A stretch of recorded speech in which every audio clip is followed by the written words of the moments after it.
I think that the Islam is it's a very bad disease, not just for Israel, for all around the world. We can see it. I'm in an organization. It's called Lahava. It's against the Jews shouldn't marry Arabs. Did you say the organization did what again? The organization is the thing of it is that Jews shouldn't marry Arabs. Shouldn't marry Arabs. Why do you feel strongly about that? Because Jews is a special nation that God gave it to the Jews, and we don't want Jews to get mixed up together with a different nation. בסדר בעברית? פשוט מאוד, צריך להיכנס לשטחים, וכל מחבל שעושה פיגוע צריך להרוג אותו, צריך להרוג את המחבלים, ואז הם יפחדו ולא יעשו לנו בעיות, והכל יהיה בסדר. הם יהיו בכפרים שלהם, אנחנו נחיה פה, לא צריך להיות ביחד, והכל בסדר. I'm seeing that we need to... איך אומרים להעיף לערבים?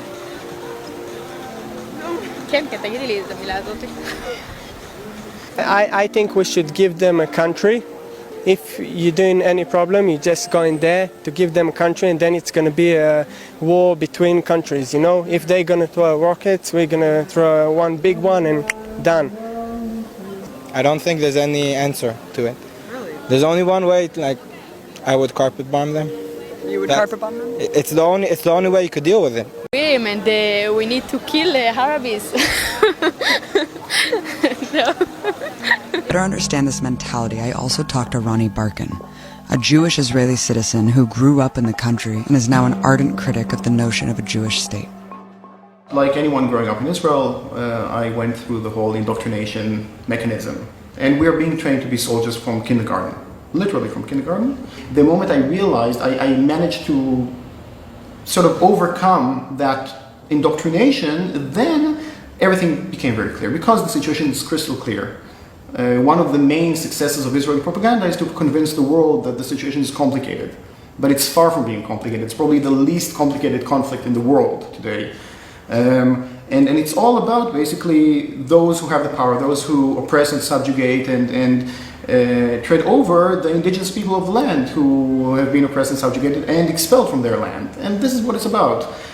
The situation here is not very different other than the way it is perceived in the world and among Israeli society themselves. They like to perceive themselves as being something else, as being, liberal and progressive and all of that. And I also thought of myself as such until I realized that actually, this is not the case.